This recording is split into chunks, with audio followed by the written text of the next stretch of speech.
تو آپ علیہ السلام نے فرمایا کہ حق تو زیادہ بنتا ہے کہ مسلمان کوئی نہ کوئی دن خوشی کا اظہار کرے، تو اس کے مطابق پھر اللہ نے مسلمانوں کے لیے سال میں 2 دن متعین فرما دیے، ایک شوال المکرم کی 1 تاریخ اور دوسرا ذی الحجہ کی 10 تاریخ، یہ مسلمانوں کے لیے خوشی کے دن ہیں۔ اور پھر ان دنوں میں جو عام دنیا داری کے اعتبار سے خوشی منائی جاتی ہے، مسلمانوں کی خوشی اس طرح کی نہیں ہے، بلکہ مسلمانوں کے دین کے اندر جو خوشی کا اظہار ہے اس کا طریقہ کار الگ سے ہے، اور اس طریقہ کار میں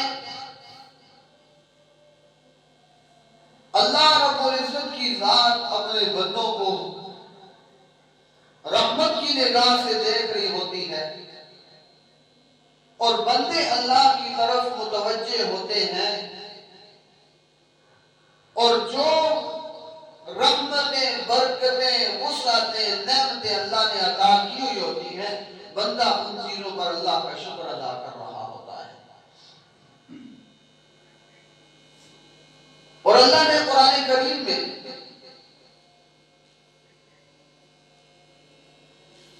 ایک 2 مقام پر اصولی بات ذکر کی ہے۔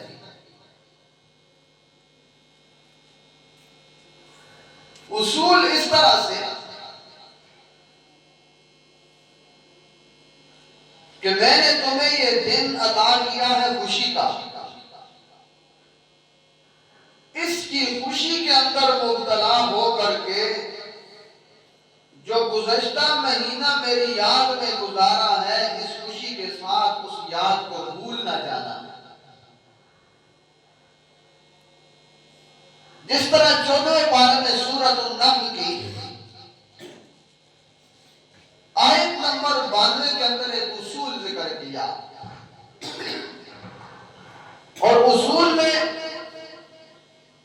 اللہ فرماتے ہیں وَلَا تَكُونُوا كَالَّتِي نَقَضَتْ غَزْلَهَا مِن بَعْدِ قُوَّةٍ أَنْكَاثًا لَا تَكُونُوا كَالَّتِي نَقَضَتْ غَزْلَهَا، نہ تم ہو جانا اس عورت کی طرح جو اپنے داغے کو تار تار کر دیتی ہے، من بعد قوت انکاسا، سارا دن محنت طاقت استعمال کر کے اس کو کاٹتی ہے۔ مکہ کے اندر ایک عورت تھی پاگل قسم کی، سارا دن داغے کے ساتھ سلائی کرتی تھی اور طرح طرح کی چیزیں بناتی تھی، اور جب شام کا وقت ہوتا تو اپنے ہی ہاتھوں کی جو محنت تھی اس کو ضائع کر دیتی تھی، یعنی ساری دن کی محنت جو کاٹا ہوا دھاگا ہوتا تھا، کوئی بھی چیز اس نے بنائی اس کو شام کو ضائع کر دیا۔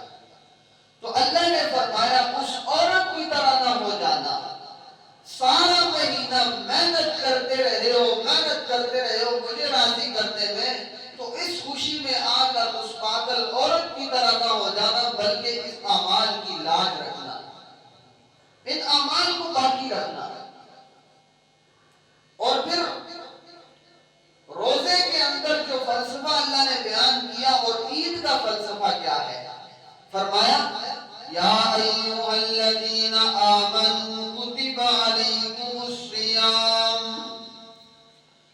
کما کتب علی الذین من قبلکم، ہے ایمان والے لوگوں، اللہ نے تمہارے اوپر روزے فرض کیے جس طرح کے پہلی امتوں پر روزے فرض کیے گئے، پہلے لوگوں پر بھی روزے فرض کیے گئے، اب تمہارے اوپر بھی روزے فرض کر دیے گئے ہیں۔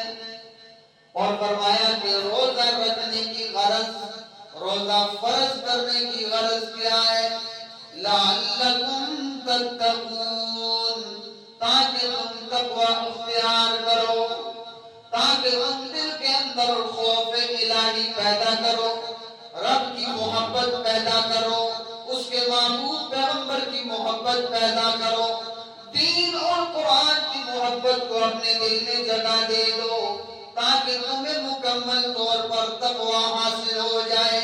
اور فرمایا کہ روزے ایام معدودات، چند گنے چنے دن ہیں، ان کے اندر تم نے یہ تقوی حاصل کرنا ہے۔ اور پھر اسی رکوع کی اگلی آیت میں اللہ فرماتے ہیں یرید اللہ بکم اليسر ولا یرید بکم العسر، اللہ تمہارے ساتھ آسانی والا معاملہ کرتا ہے، اللہ اپنے بندے کو کبھی بھی مشقت میں نہیں ڈالنا چاہتا، اللہ اپنے بندوں کے ساتھ آسانی پیدا کرنا چاہتا ہے، مشقت میں نہیں ڈالنا چاہتا۔ اور پھر روزے کی غرض بیان کی کہ روزہ تقوی حاصل کرنے کا ذریعہ، روزہ اللہ کی محبت حاصل کرنے کا ذریعہ، روزہ اللہ کے محبوب پیغمبر کی محبت حاصل کرنے کا ذریعہ، روزہ قرآن کے ساتھ محبت کرنے کا ذریعہ، روزہ ایمان کے ساتھ محبت کرنے کا ذریعہ، روزہ شاعر اسلام کے ساتھ محبت کرنے کا ذریعہ، چند گنے چنے دن ہیں۔ اور پھر اللہ فرماتے ہیں وَلِتُكْمِلُوا الْعِدَّةَ، جب یہ تمہارے چند گنے چنے دن پورے ہو جائیں، تمہاری گنتی پوری ہو جائے، چاہے وہ 29 پہ پوری ہو یا 30 پہ پوری ہو جائے، تو فرمایا تو پھر حکم اگلا کیا ہے وَلِتُكَبِّرُوا اللَّهَ عَلَىٰ مَا هَدَاكُمْ، پھر تم اللہ کی بڑائیاں بیان کرو، اس نے تمہارے نصیب میں یہ ہدایت رکھ دی ہے۔ جب روزے مکمل ہو جائیں تو تکبر اللہ، اور دوسرا معنی تکبیر کا کہ جو عید میں تکبیرات ہیں اللہ اکبر اللہ اکبر لا الہ الا اللہ واللہ اکبر اللہ اکبر وللہ الحمد۔ اب جب روزے پورے ہو گئے تو اپنا کمال نہ بیان کرو کہ ہم نے روزے رکھ لیے، بلکہ اللہ سب سے بڑا ہے جس نے ہمیں یہ کمال دیا، توفیق دی ہے، تو ہم نے روزے پورے کر لیے۔ اور فرمایا کہ جب روزے پورے ہو گئے اللہ کی بڑائی بیان کرو، اس نے تمہاری رہنمائی کی ہے، تمہیں ہدایت دی ہے، تمہیں ایمان نصیب کیا ہے، تمہیں قرآن نصیب کیا ہے، تمہیں اپنی محبت نصیب کی ہے، تو اگلا فلسفہ وَلَعَلَّكُمْ تَشْكُرُونَ، پھر تم اس اللہ کے سامنے شکر گزار بن جاؤ۔ اللہ نے اصول ذکر کر دیے کہ کوئی بھی نعمت مل جائے، چاہے دین والی نعمت ہو، دنیا والی نعمت ہو، جب نعمت تمہیں مل جائے یا اللہ کا حکم آ جائے اور تم اللہ کے حکم کو پورا کر چکو، تو پھر تمہارے لیے لازم ہے کہ اللہ کی نعمت کے اوپر شکر ادا کرو۔ روزے کی غرض ہے تقوی حاصل ہو جائے، اور عید کی غرض ہے اللہ کا شکر ادا ہو جائے۔ روزے کی غرض کیا ہے؟ تقوی حاصل ہو جائے، اور عید کا فلسفہ کیا ہے؟ اللہ کا شکر ادا ہو جائے۔ اور یہ دن شکرانے کے لیے ہے، شکر ادا کرنے کے لیے۔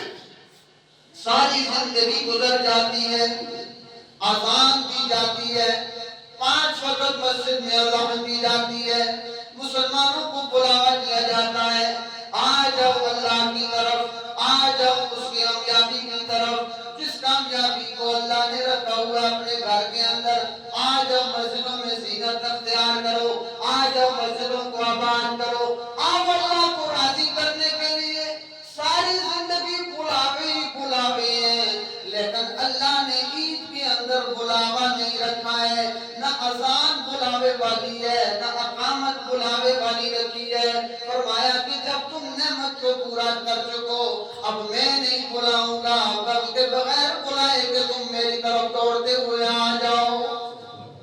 اتنی محبت والی بات اللہ کی طرف سے کہ اللہ نے اس نماز کے لیے کوئی اذان نہیں، کوئی اقامت نہیں، اور فرمایا کہ بغیر بلائے تم اللہ کے دربار میں پہنچ جاؤ، بغیر بلائے اللہ کی رحمت کی طرف بھاگ نکلو۔ اور یہ اللہ نے خصوصی انعام عطا کیا ہوا ہے، خصوصی فضل کیا ہوا ہے، خصوصی مہربانیاں رکھی کہ یہ دن ہمیں نصیب کیا ہوا۔ اور عید کہتے بھی ہیں، عید کا عام معنی ہوتا ہے، ایک معنی ہے خوشی، لیکن بار بار لوٹ کر آنے والی چیز، بار بار لوٹ کر آنے والی چیز۔ جب اللہ کی نعمت تمہیں ملتی ہے تو انسان کو خوشی ہوتی ہے، انسان اس نعمت پر اللہ کا شکر ادا کرتا ہے، اور شکر ادا کرنے والے ہوتے بہت کم ہیں۔ اب یہ اللہ ہمیں خصوصی دن عطا کر کے کہہ رہے ہیں، باقی نعمتوں کا شکر ادا کرتے ہو نہیں کرتے ہو؟ جب اتنا بڑا مہینہ رحمتوں اور برکتوں والا میں نے تمہیں دیا ہے تو تم پر لازم ہے کہ میرا شکر ادا کرو۔ کتنے احسان اللہ نے کیے، صرف اللہ نے مطلقاً کہہ دیا میرا شکر ادا کرو، کوئی نہیں کرتا نہ کرے۔ لیکن یہ دن اس قدر اہمیت والا ہے کہ دیکھو ہر ایک آدمی چاہتا ہے کہ میں اللہ کا شکر ادا کروں۔ ہر آدمی کہتا ہے کہ رمضان اللہ نے نصیب کیا، ہر آدمی کہتا ہے اللہ نے تراویح نصیب کی، ہر آدمی کہتا ہے قرآن پڑھنا سنانا نصیب کیا، سننا نصیب کیا۔